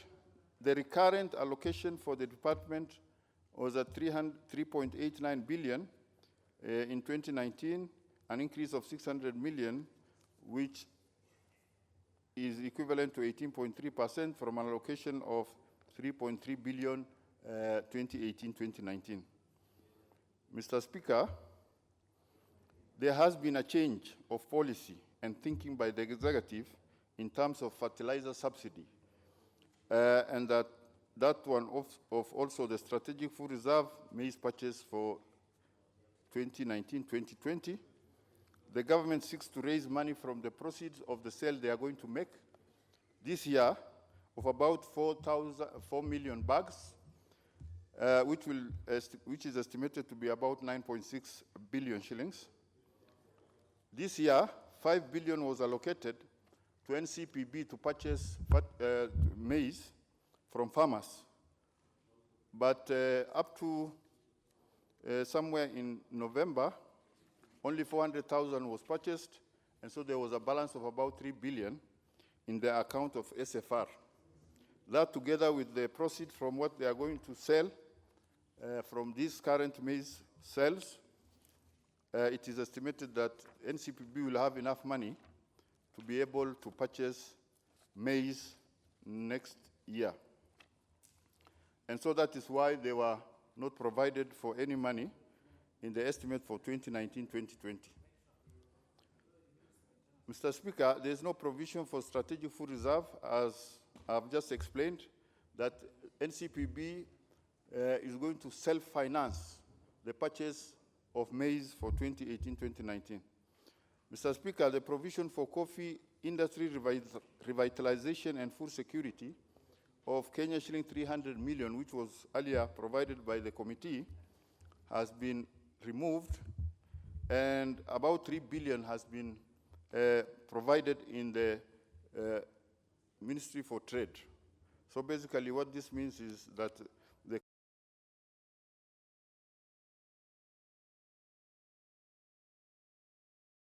is no longer in the docket of the Ministry of Agriculture and Livestock, and so now it has been moved to the Ministry of Trade, where they have been provided about 3 billion. 3 billion for Ministry of Trade, yes. 3 billion for the Sherry Advance, and another 230 million was provided in the same docket for the operation of the Coffee Task Force. Mr. Speaker,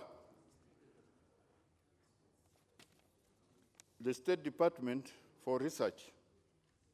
Mr. Speaker, the committee recommends that the State Department has been allocated a recurrent of 5.56 billion, up from 4.9 billion 2018-2019, which is an increase of 11.7%, that is 580 million. Mr. Speaker, the development allocation has also increased from 319 million, from 475 million in 2018 to 795 million. The State Department for Agriculture Research Service is implementing the program called Agriculture Research and has an allocation of 6.3 billion in 2019-2020. The target output include the following: sese and trypanosomiasis controlled and sustained research policies, operationalization of liquid nitrogen plant, development of liquid nitrogen plants, and enhanced capacity for semen production. Mr. Speaker, there is need to enhance resources allocation to the State Department to compensate for its functions. The resources will help in completion of projects within stipulated time and improve on projects and program monitoring and evaluation. Mr. Speaker, the State Department for Livestock has been allocated 6.6 billion, composed of 2.1 billion from recurrent expenditure of 4.5 billion for development expenditure. The recurrent allocation for Livestock Department is increased by 8.2%. That's about 160 million, from an allocation of 1.95 billion in 2018-2019 to 2.1 billion in 2019-2020. The increase is on account of increased provision for compensation to employees and for use of goods and services. Mr. Speaker, development allocation is increased by 6.2% from an allocation of 4.2 billion in 2018 to 4.55 billion in 2019. The increase, therefore, is to be used in funding various ongoing development projects. The increase in budget provision is for funding of projects which were not funded in the financial year 2018-2019. The State Department for Livestock, Mr. Speaker, is implementing one program called Livestock Resources Management and Development Program, which has 5 sub-programs: the allocation of feedlot and livestock export zone, Kenya Livestock Insurance Project, livestock diseases and pest control, promotion of leather development, smallholder dairy commercialization project, regional pastoral livelihood resilience projects, integrated agriculture research for development, and finally, disease-free zones. Mr. Speaker, the committee observed that the State Department for Livestock has been allocated 6.6 billion, which comprises 2.1 billion for recurrent and 4.55 billion development. The recurrent allocation for Livestock Department is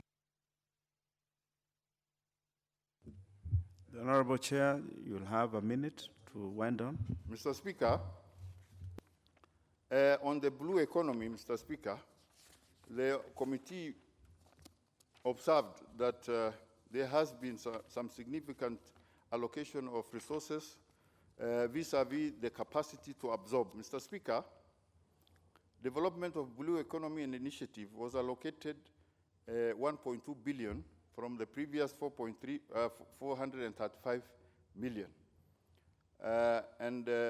Exploitation of livestock resources under the blue economy was allocated 2.45 billion compared to 575 million last year.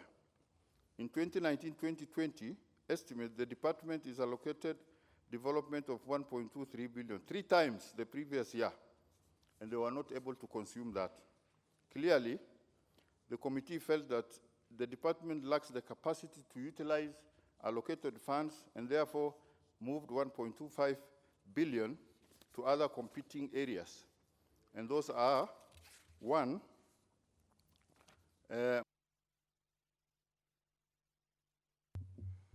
Your minute is gone, the Honorable Chair. You will have, I'll add you 1 minute. Please wind down. Thank you. The savings we made from the blue economy was then reallocated as follows. KMC, the modernization project, which is ongoing at 190 million.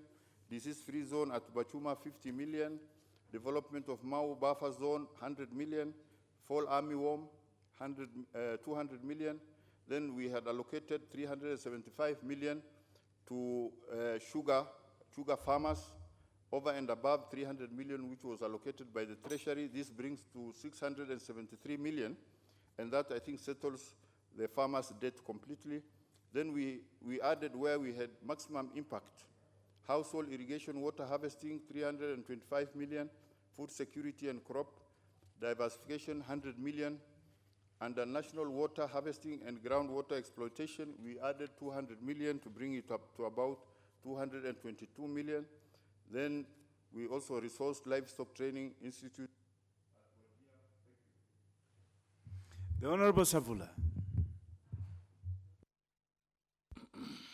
Thank you, Mr. Speaker, for giving me the opportunity to contribute to the budget estimate.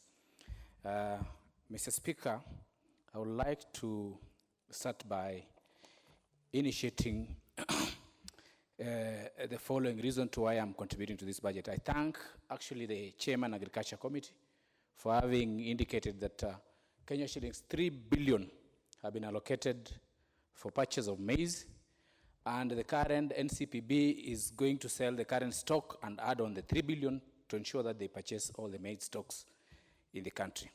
That is a good move. Secondly, Mr. Speaker, I would like also to comment on the area touching the sugar sector.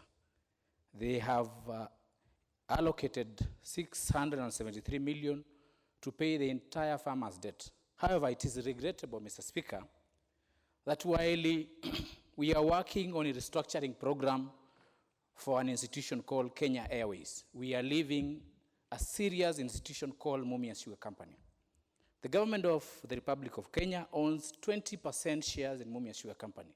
It is so sad that the company has collapsed, and in the current budget estimate, nothing has been allocated towards this key industry.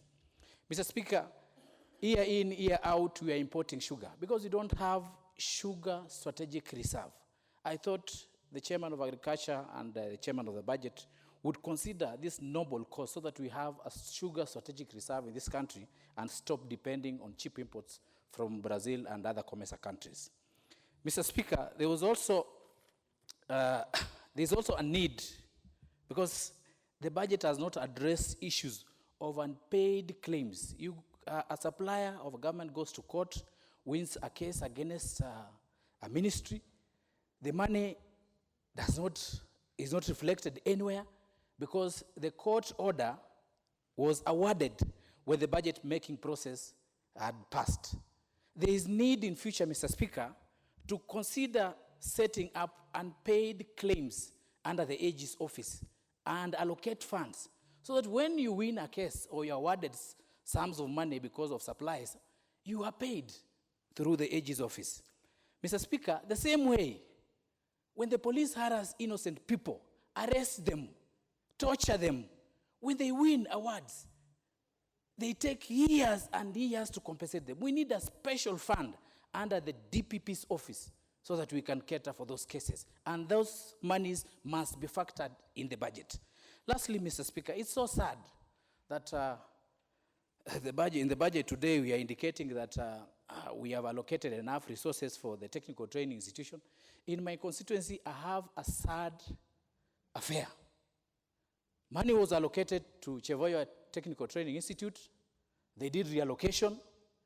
The Deputy President of the Republic of Kenya in 2014 came and launched the project. The project stalled and forced to utilize CDF money to construct a national institution to that magnitude. And the allocation was about 100 million. I'm grateful that in the budget estimate, they have indicated that they have allocated 2.4 million to complete the stalled TTIs.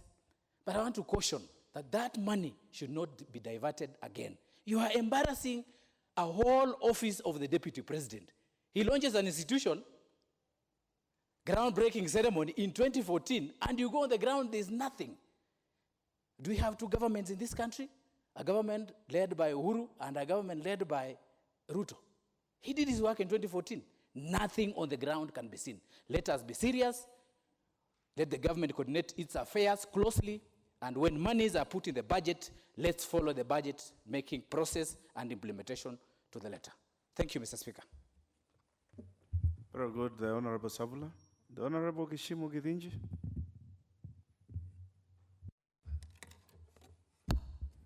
Thank you, Mr. Speaker, for that opportunity to contribute. Mr. Speaker, my contribution is mainly on the areas that are usually key to this country.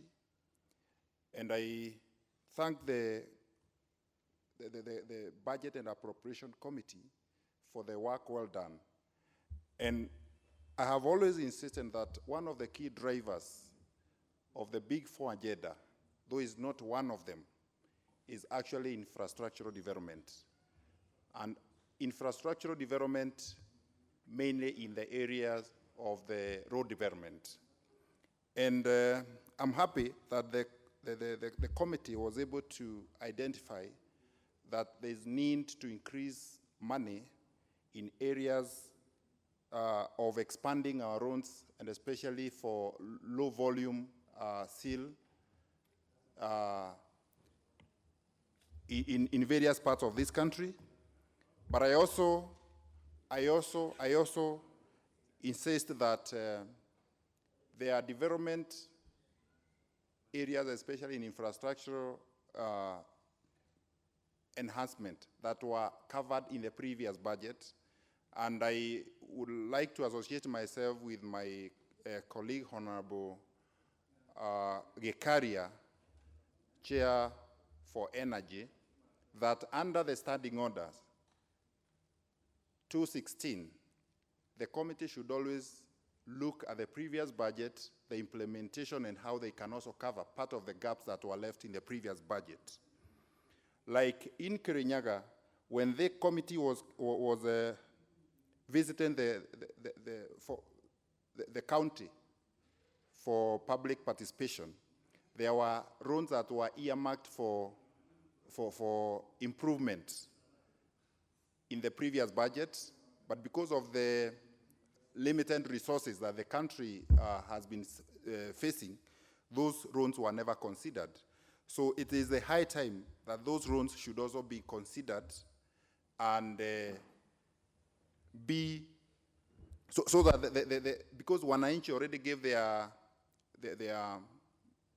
contribution, they indicated their need to have those roads done, and they are still waiting for those roads. I believe these are some of the things and the gaps that should also be covered. The other area that I'm happy about this budget is on the issues of transformers. The committee has indicated that there is need for rationalization and equity in distribution of transformers of this country, in this country, because they have not been distributed in a very fair way. That is the observation, and that is actually the case on the ground. So when the committee says that the transformers also needs to be procured in a very open and transparent manner so that we can also be able to get the best quality transformers, I support that, because even in my constituency, Gishogo constituency, I've had many calls, many problems of transformers are getting spoiled, and actually that is an issue that already was picked up by the DCI, and I believe cases are already in court, which also involve the issues of transformers. So these are areas that when Kenya Power or REA or any other government body that is tasked with the procurement of facilities for like this should always take the best for Wananchi. I'm also happy that there is need to ensure that the TTIs are complete and they are very well equipped. In fact, we've had instances that some of the TTIs, and even in my constituency, Geshogo, we've not been fully financed to be able to complete the TTI. And actually, this is something that is touching Mwananchi on the ground, the common man, Wanjiko, and these are the areas that we should be able to amplify when we are looking at also the budget making process, not forgetting the bigger things that this also country is looking at. Finally, I would also like to associate myself the chair of the Committee on Roads and Infrastructure by saying that we should not have a road that consumes 240 million to cover 1 kilometer.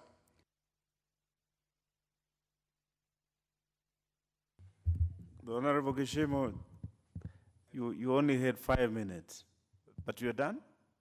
Very well. You'll have half a minute then. Have a minute, Mr. Speaker. I think I just wanted to emphasize that if this money, like 240 million being spent on 1 kilometer, were to be distributed in constituencies, 5 million or 6 million each, then we would have very many constituencies benefiting out of this money, and it will cover and help as many people as possible. I do support, Mr. Speaker, thank you for that opportunity. The Honorable Nzenku. Thank you, Mr. Speaker, for giving me this opportunity to add my voice into this budget 1920. I just want to make a few observations since I was seriously involved in the budget making itself. And one of the observations I want to make is that during our interrogation of the budget, we realized that ministries like the Ministry of Environment were carrying out duplicating activities, in which case they would have one department doing tree planting, another one doing tree planting. And what we did was to harmonize that into one department that we thought was effective in implementation. And related to that is an observation that I make on an item called National Water Harvesting and Groundwater Exploitation, which is currently funded under Ministry of Water and Sanitation, as well as Ministry of Agriculture, and in which case I expected that the Budget and Appropriation Committee would have indeed harmonized so that this item is taken to one ministry. In particular, there is a body in under the new Water Act 2016, which was created, called the National Water Harvesting and Storage Authority. I believe, Mr. Chairman, that Mr. Speaker, sir, that this is the right body that is supposed to be undertaking these activities. So I would, because at the level of departmental committees, we are not able to harmonize because it is cross-cutting in both the Agriculture Ministry and, Agriculture Committee and the Committee on Environment. I would want to urge that the Budget Committee looks into that matter. The second observation that I want to make is actually I want to thank the committee, the Budget and Appropriation Committee, for seeing it fit to allocate money to Badassa Dam and Umar Dam. These dams have been, in the past, been constructed to a certain percentage of completion, some of which are 50% or 40-something percent, and they have been left for years. Umar Dam, I think, for about 5 years, and Badassa Dam for about 4 years. But I want to thank the committee for finding some money to fund the two projects. When we went round as a committee investigating dams in Kenya, we were really, really shocked that this government or our country can lose such an amount of money where a project spends more than half the cost, and then it is left like a stalled project. Now, related to that is the question of Soin Koru.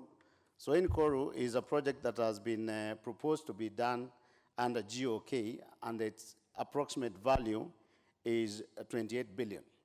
Now, the Budget and Appropriation Committee allocates a total of 1 billion to kickstart the project, but Mr. Speaker, sir, I have got my fears, and my fears is that the GOK has shown non-commitment on implementing dam projects if Sioi Muruni is anything to go by.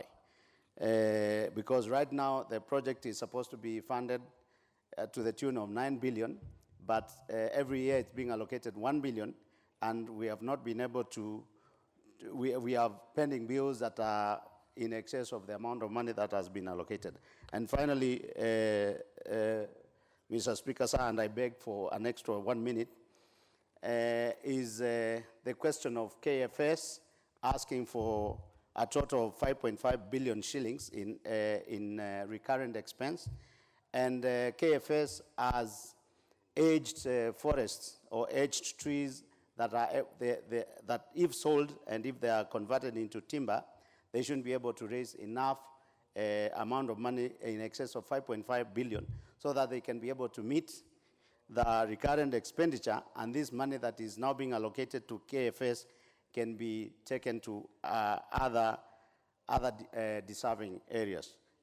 Because of time, thank you, Mr. Speaker, I support. The Honorable Limo.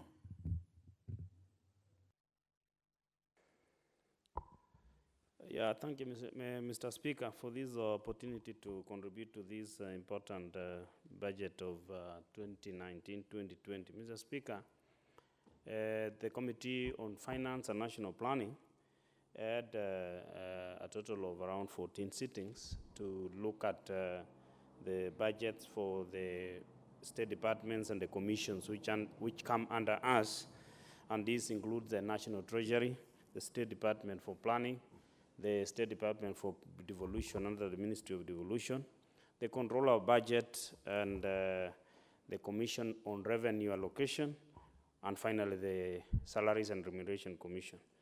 Mr. Speaker,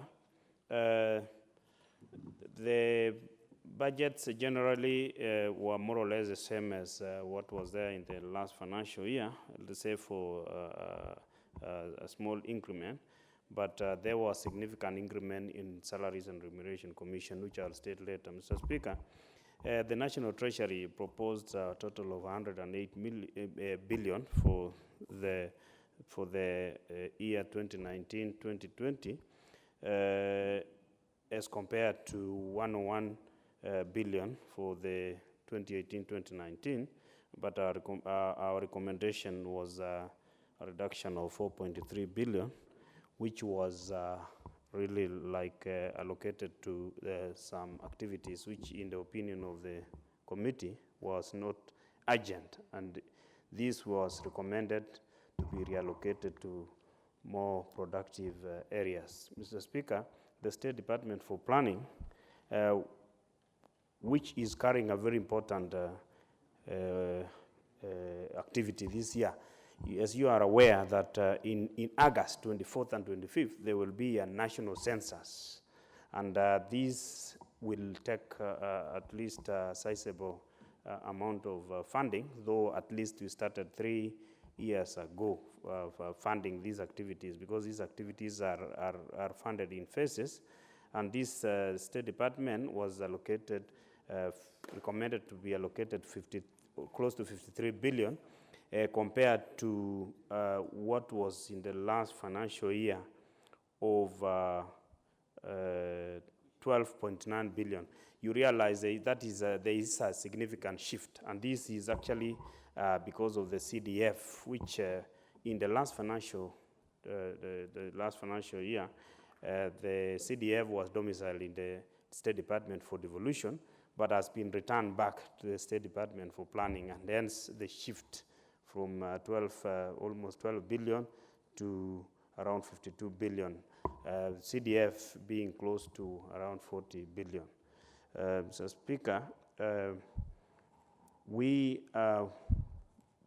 recommended some enhancement which will make the various activities which are being carried out under the CDF stronger, given that, Mr. Speaker, in the various constituencies where we come from, everywhere the people in the villages are only talking about the projects done by CDF. We'd wonder whether these devolved units were actually for recurrent, because in almost a significant number of counties, the work done by counties is not seen. So it's a very serious cry.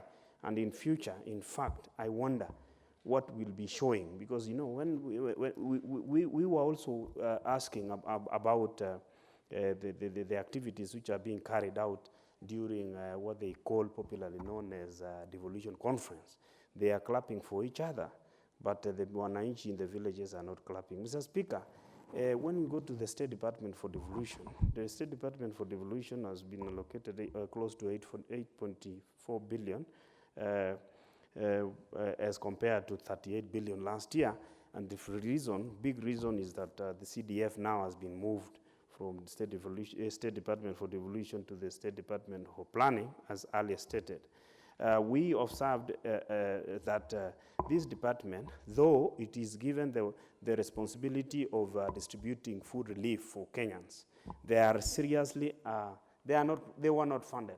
In the last financial years, they used to be funded directly, but we observed that this time round, they were not funded directly, but they were depending on the National Treasury to get funding from contingency fund. But we recommended at least that because there are Kenyans who depend on relief food is a norm, that there are certain Kenyans, because of the areas they come from, they depend on relief food. In fact, they go to the DCCs to wait for food.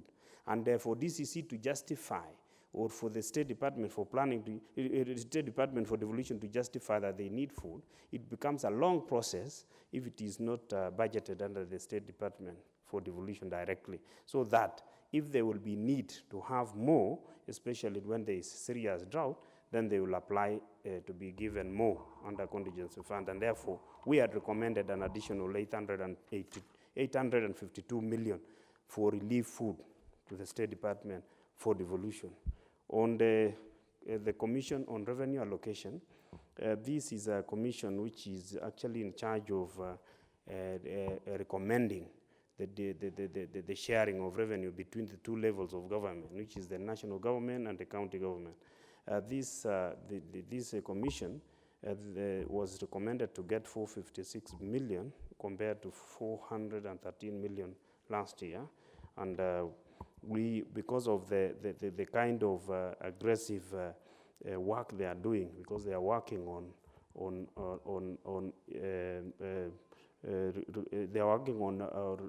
new policies for the third, I think, sharing, a third formula on sharing of revenue, we recommended an additional 12.5 million. Mr. Speaker, on the Office of the Controller of Budget, the Office of the Controller of Budget really Honorable Limo. Yes, Mr. Speaker. The Honorable Limo, we have been caught up with time. You still have 4 minutes to come to the conclusion of your delivery. I'll therefore direct that the next time the matter is set down for consideration, you will be the first one to finish up your time of 4 minutes. Honorable members, the time being 7 p.m., this House stands adjourned till tomorrow, Wednesday, 12th June 2019 at 9:30 a.m.